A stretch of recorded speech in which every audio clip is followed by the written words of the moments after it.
미국이 문을 닫으려 하고 있습니다.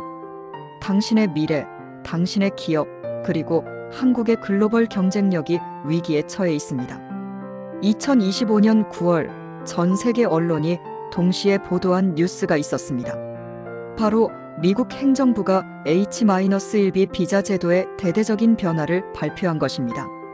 그 핵심은 바로 신규 비자 스폰서 기업에 대해 연간 10만 달러야 1억 3천만 원의 비용을 부과한다는 충격적인 내용이었습니다. H-1B 비자는 단순한 비자가 아닙니다. 실리콘밸리의 한국 개발자, 구글 애플에서 일하는 수많은 엔지니어, 삼성현대가 미국 지사에서 파견한 인력들, 그리고 매년 미국 대학을 졸업하고 취업 기회를 노리는 수천 명의 유학생들에게 생존의 열쇠입니다. 그런데 이제 그 열쇠에 10만 달러의 자물쇠가 걸린 셈입니다. 이 소식은 단순히 한 나라의 정책 변경이 아니라 세계 기술 인력 이동, 기업 투자 전략, 한 개인의 인생까지 뒤흔들 수 있는 사건으로 받아들여지고 있습니다. 이제 우리는 묻게 됩니다. 한국의 인재들은 미국으로 갈 수 있을까? 한국 기업들은 미국 투자를 계속할 수 있을까? 이 변화는 한국 경제와 청년 세대에게 어떤 의미일까? 오늘의 영상은 이 거대한 질문들에 대한 답을 찾는 여정입니다. 우리는 H-1B 제도의 역사부터 시작해 이번 변화가 한국과 한국인들에게 미칠 영향을 하나하나 짚어보겠습니다. 그리고 나서 한국이 어떤 선택을 해야 하는지 시청자 여러분과 함께 고민해보려 합니다. H-1B 비자는 미국이 고숙련 외국 인재를 받아들이기 위해 만든 대표적인 취업 비자입니다. 특히 IT, 엔지니어링, 금융, 의료, 학문 연구 등 고급 기술 직종에서 사용되어 왔습니다. 연간 약 8만 5천 개의 신규 비자가 발급. 신청자는 전 세계에서 몰려들며 한국도 매년 수천 명이 신청. 구글, 마이크로소프트, 아마존 같은 빅테크 기업들이 가장 많이 사용. 한국에서도 KAIST, 포항공대, 서울대 출신 졸업생들이 미국 유학 후 이 비자를 통해 취업하거나 연구를 이어가는 경우가 많았습니다. 또한 삼성전자, 현대자동차, LG 등 대기업도 현지 법인 운영을 위해 H-1B 비자를 활용해 왔습니다.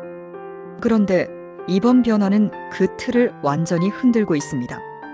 연간 10만 달러라는 금액은 단순히 기업에만 부담되는 게 아닙니다. 미국 중소기업이나 스타트업은 사실상 외국 인재 채용을 포기할 수밖에 없는 구조로 몰리게 됩니다.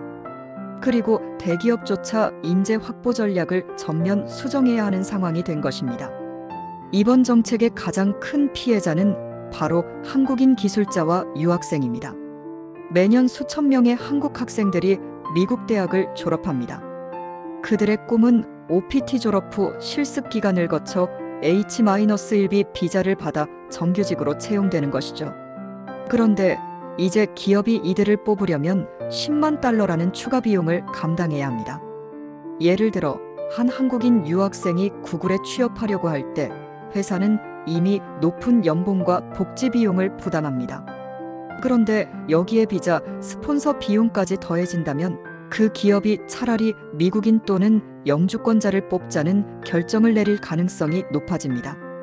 이는 곧 한국 청년 세대의 미국 취업 기회 축소로 이어질 수 있습니다. 뿐만 아니라 이미 H-1B 비자를 보유하고 있거나 미국에서 일하고 있는 한국인들에게도 불안감을 심어줍니다. 내 연장이 가능할까? 회사에서 나를 계속 부담해줄까? 라는 걱정이 커지게 됩니다. 이 변화는 단순한 개인의 진로 문제가 아니라 한국의 글로벌 경쟁력과도 연결됩니다.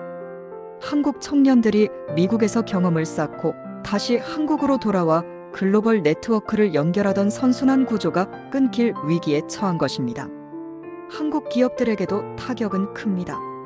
삼성전자는 미국 텍사스에 반도체 공장을 세웠습니다. 현대자동차는 조지아에 전기차 배터리 공장을 짓고 있습니다. 이런 해외 법인은 대규모 한국 엔지니어와 관리자 파견이 필수적입니다. 그런데 이번 정책으로 인해 신규 파견 인력을 보낼 때마다 10만 달러를 부담해야 한다면 사업 계획 자체가 흔들리게 됩니다. 특히 스타트업이나 중견기업은 더욱 큰 타격을 입습니다. 예를 들어 한국의 AI 스타트업이 실리콘밸리에 진출하려 한다면 필연적으로 한국 인력을 파견해야 합니다. 하지만 이제 그 비용 장벽은 너무 높습니다. 결국 미국 진출을 포기하거나 경쟁국에 밀리는 상황이 벌어질 수 있습니다. 이는 곧 한국 기업의 글로벌 확장성 제한으로 이어지며 장기적으로 한국 경제에도 부정적 파급 효과를 줄 수 있습니다. 흥미로운 점은 이번 변화가 미국 내부에서도 큰 논쟁을 불러일으키고 있다는 것입니다.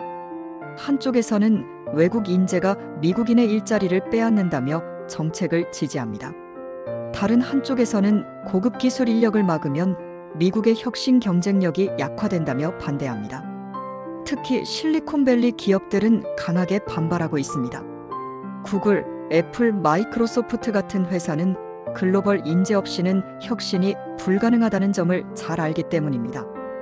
또한 한국뿐 아니라 인도, 중국 등도 큰 타격을 받을 수밖에 없습니다. 인도는 매년 수십만 명의 기술 인재가 H-1B를 신청해 왔는데 이번 변화로 가장 큰 피해국 중 하나로 꼽히고 있습니다. 한국 정부는 즉각 대응에 나섰습니다. 외교 채널을 통해 미국과 협상을 시작했고 기업 및 인재 보호 방안을 마련하고 있습니다. 또한 한국 내에서 해외 인재 유턴 정책을 강화하려는 움직임도 보입니다. 예를 들어 해외 경험을 가진 인재들이 한국에 돌아와도 충분히 글로벌 커리어를 이어갈 수 있는 환경을 만들려는 것입니다. 이를 위해 정부는 세제 혜택, 스타트업 지원, 글로벌 기업과의 연계 프로그램 등을 확대하려 하고 있습니다. 한국 사회도 이번 문제를 심각하게 받아들이고 있습니다. 온라인 커뮤니티에서는 이제 미국 말고 유럽이나 동남아로 가야 한다는 논의가 활발히 일어나고 있습니다.